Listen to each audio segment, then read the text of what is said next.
Alright guys, happy Monday. As you can see here, this is kind of like a part 2 video of something I put out in response to G's Mikey's contest response where you show your tabletop. So I chose to show like my regular size vintage cards. I brought out everything oversized. As you can see here, it pretty much covers the entire bed here. It's the biggest surface I have.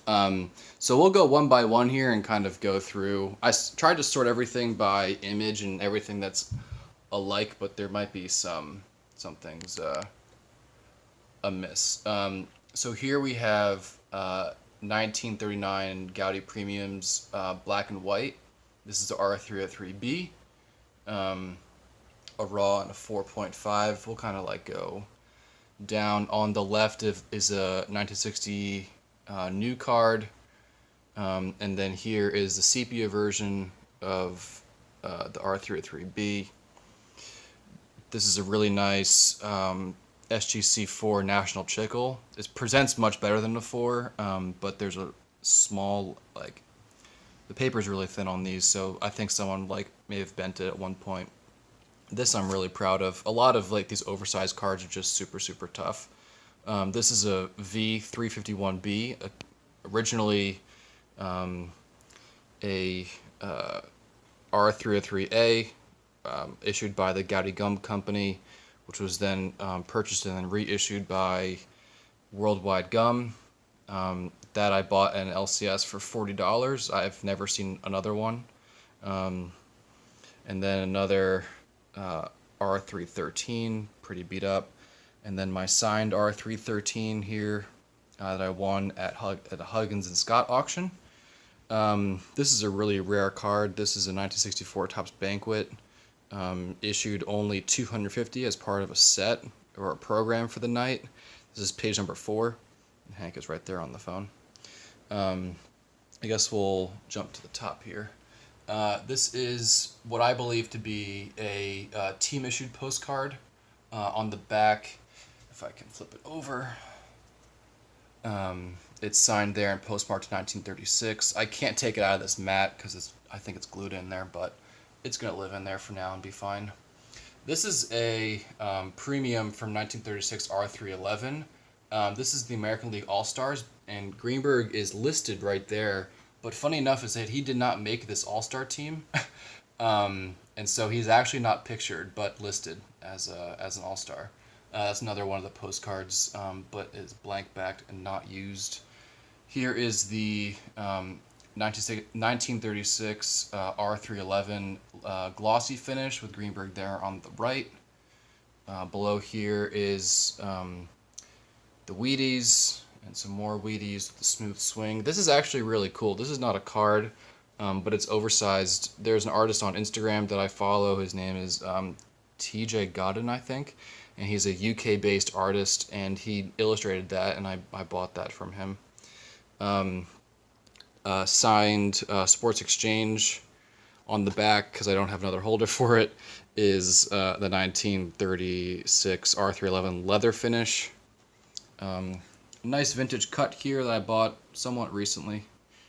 And we can move. Just want to try and do this in some sort of order. Nice old vintage cut. You'll see some of these big slabs have cracked, and that's because I accidentally stepped on them. But luckily there's no damage to anything inside the slab, so we'll get to those. This is a really unique piece. SGC didn't label that right, but this is a circa 1930s felt that can be sewn, made into a beanie. Bought that at the National 2019. This was a gift from Michael. Nice SGC4 glossy finish. A couple of large premiums. This is from 1949, 1950. I can't remember off the top of my head. The Cleveland Indians team issue. And then a R311. And then this is something I'm really proud of. This is the 1938 4-on-1, where signed by Greenberg and Charlie Garinger there. A a PSA 7 of this card just sold in Heritage for over $3,000, and so I'll happily take my 3/4 of a card, missing Tom Bridges and autographed by Hank and Charlie there. I guess we can swing around to the pennants. I'm just gonna like kind of pan slowly.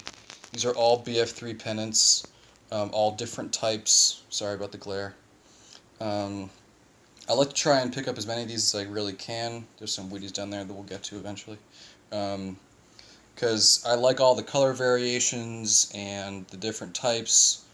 And I don't think any ones in my collection are alike or similar, and so they look nice all done together. That's a nice type 2. Definitely one of the tougher ones. I have 2 of these now. A couple of type 7s. Some type 3s, and then there's a type 7 there.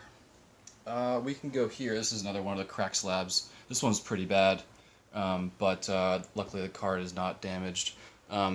Enormous card, an enormous slab. It's covering a ton of space here. This is the 1935 R309-2 Gaudi Premium. This is actually, I learned this recently, this is actually the image used on his 34 Gaudi. It's cropped pretty much like to like right here. And I didn't know that until someone pointed it out to me, and now I'll never forget it. This is another version of the Sports Exchange from '46 with Fast and Figures. Up here we have my postcards. So the 2 composites.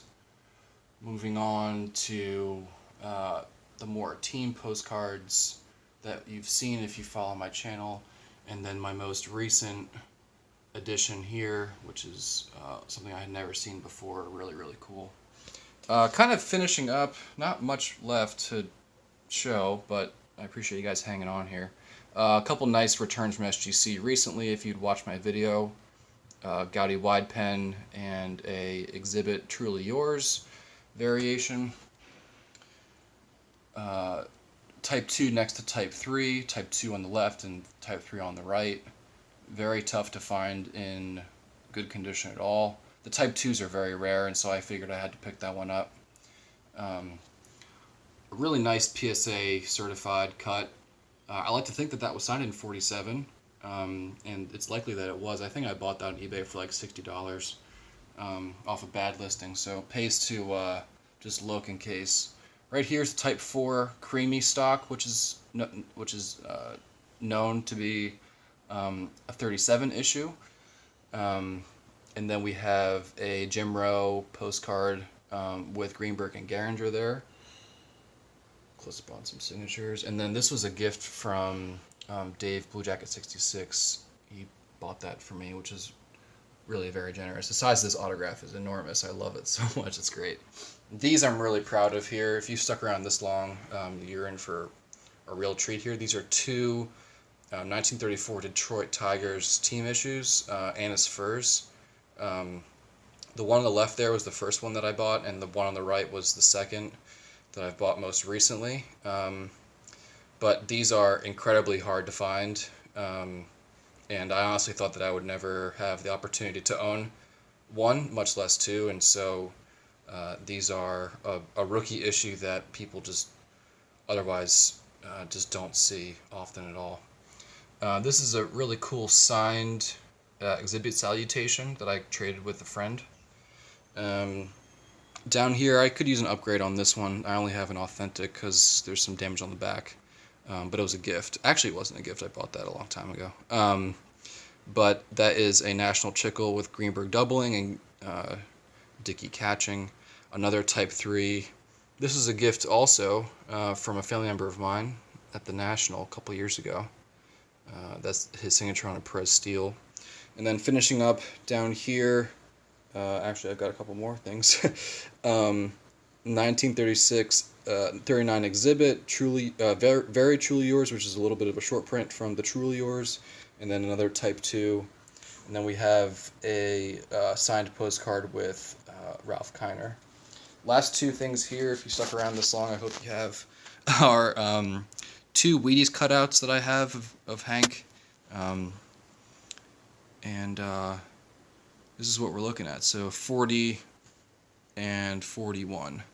All right, guys, thank you all for watching as a kind of addendum or a part 2 to my tabletop showcase video. Really fun to take them all out and look at them and remember the stories and things like that.